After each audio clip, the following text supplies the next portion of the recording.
We call for a full investigation of NPTAB and the public procurement system. The findings of the Public Procurement Commission, PPC, on the Tepui contract for the construction of the Bellevue pump station have outraged Guyanese across the political spectrum. We in the opposition firmly believe that the Tepui contract scandal is only the tip of a large iceberg. Indeed, NPTAB was barefaced enough to inform the Public Procurement Commission that it awarded similar pump station contracts to others who also did not have the experience and prerequisites.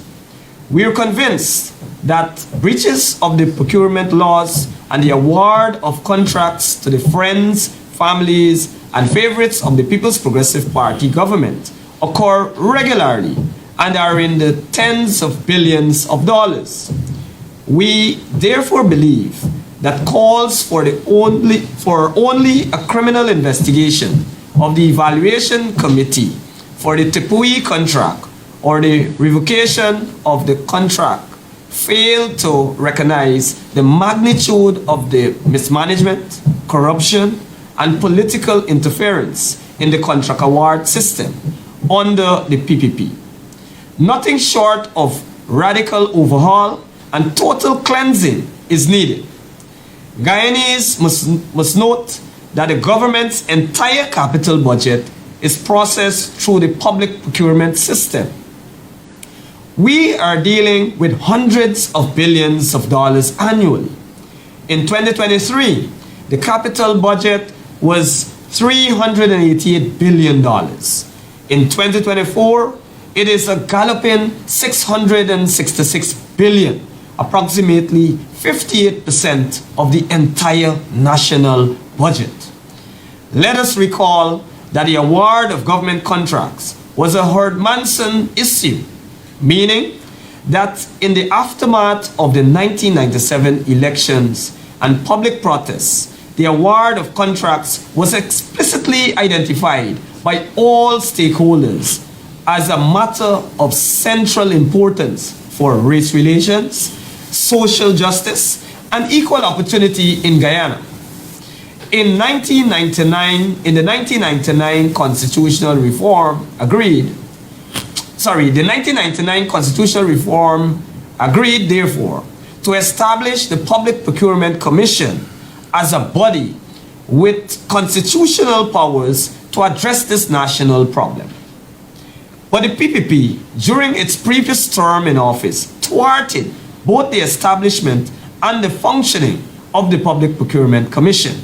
In fact, it was under the coalition government in 2016 that the Public Procurement Commission was re-established after an absence of a decade under the People's Progressive Party.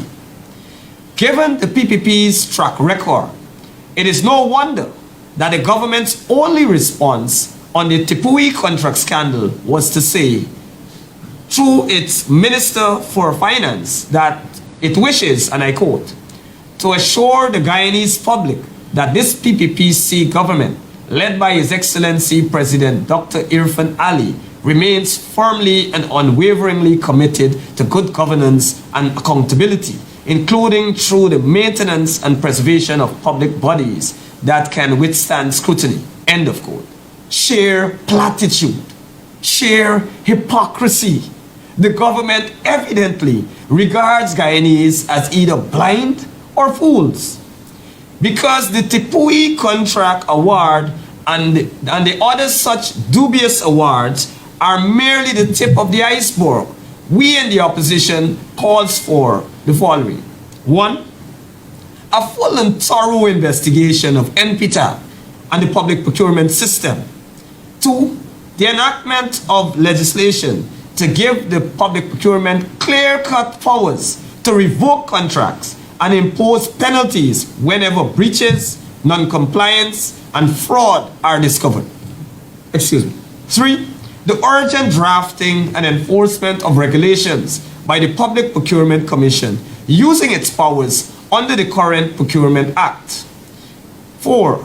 The termination of the Tepui contract In keeping with the position of former Public Procurement Commission Chair Carol Corbin's remarks, she said that the Commission should recommend, and I quote, and stress for emphasis, recommend to the procuring entity that they terminate this contract.